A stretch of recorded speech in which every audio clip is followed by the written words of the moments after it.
Сайн байцгаана уу найзуудаа бас энэ дэлхийд одоо манлайлах тавилантай төрсэн хамтрагч нараа та бүхэнтэйгээ өнөөдөр энэ дэлхийн тавцсан дээр 3 дахь удаага уулзж байгаадаа маш их баяртай байна.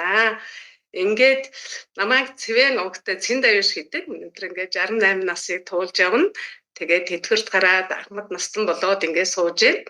За энэ хугацаанд би яасан гэхлээр өөрийнхөө дотор байгаа тэр агуу хүчийг сэрээгээд тэгээд далд ухамсараа сэрээж аваад тэгээд энэ махан биеэ далд ухамсараа хоёулангийн нийлүүлээд ингээд хамтаар нь хөгжүүлээд ингээд явж байна.